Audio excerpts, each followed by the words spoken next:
رمضان المبارک کے خصوصی پروگراموں کے حوالے سے پیش ہے تقاریر کا سلسلہ روشنی کے دریچے، تحریر و آواز سہیل احمد صدیقی۔ تو آئیے ذہن کے دریچے وا کرتے ہیں۔ بسم اللہ والسلام علی رسول اللہ۔ السلام علیکم۔ آج کچھ گفتگو گھریلو انداز کی ہو جائے تو کیسا؟ جی، ہم شرعی معاملات میں اکثر جس طریقے پر چلنا پسند کرتے ہیں، ذرا ان پر کچھ کہا سنا جائے۔ بڑی خالہ اور چھوٹی خالہ اپنے خاندانی، گھریلو، سماجی غرض ہر قسم کے امور میں بہت سرگرم ہیں۔ جب کوئی تقریب ہو، کوئی مل بیٹھنے کا بہانہ ہو تو ان کا دولت کدہ گویا کمیونٹی سینٹر بن جاتا ہے۔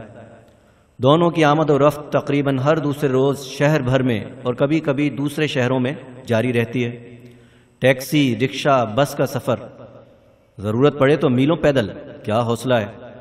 شاپنگ میں کوئی مرد ان جیسی ایفیشنسی دکھا ہی نہیں سکتا، مگر جب گھر پہنچتی ہیں تو تھکن کے مارے ایسا برا حال ہوتا ہے کہ یا تو نماز پڑھنے کی ہمت نہیں رہتی یا تمام نمازیں بیٹھ کر ادا ہوتی ہیں۔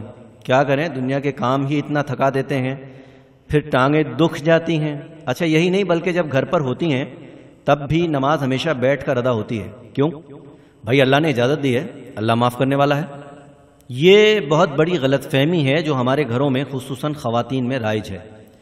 فرض نماز میں قیام یعنی سیدھے کھڑے ہو کر تلاوت کرنا فرض ہے۔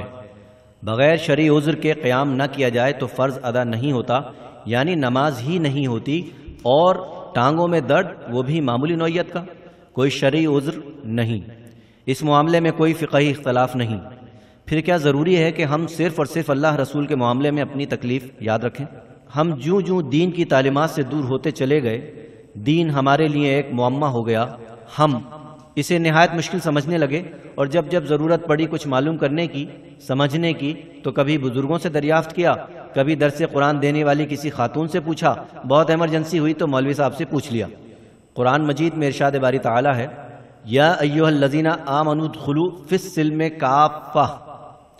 مفہوم یہ ہے کہ اے ایمان والو، اسلام میں پورے کے پورے داخل ہو جاؤ، گویا اس کے سانچے میں ڈھل جاؤ۔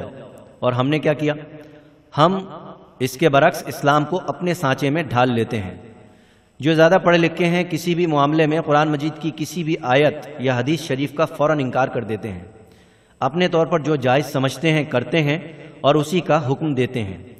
اس معاملے میں ہماری نجی زندگی بہت آزاد روش پر گامزن ہے، اور صاف گوئی کے لیے معذرت کے ساتھ عرض کروں گا کہ اقبال کے الفاظ میں خود بدلتے نہیں قرآن کو بدل دیتے ہیں، ایسے لوگ تعداد میں بڑھتے جا رہے ہیں، نیم عالم ہیں اور شہرہ ایسا ہے کہ جناب ان کا فرمایا ہوا تو حرف آخر ہے۔ گویا حکم خدا اور حکم رسول کے بعد بھی کوئی حرف آخر ممکن ہے؟ معاذ اللہ۔ شب برات کیا آتی ہے، 2 ماہ پہلے ہی سے ہم اس کا استقبال شروع کر دیتے ہیں۔ دن بھر پٹاخے، زبردست آوازوں سے پھٹنے والے بم اور فائرنگ۔ یہ سلسلہ اب تو اتنا دراز ہو گیا ہے کہ ہم رمضان المبارک میں شب قدر پر بھی کرتے ہیں، عید کے موقع پر بھی کرتے ہیں، اور جناب سال نو کے آغاز پر تو جو کچھ کرتے ہیں اس سے پتہ چلتا ہے کہ ہمارا ملک یورپ یا امریکہ کا ترقی یافتہ ملک ہے۔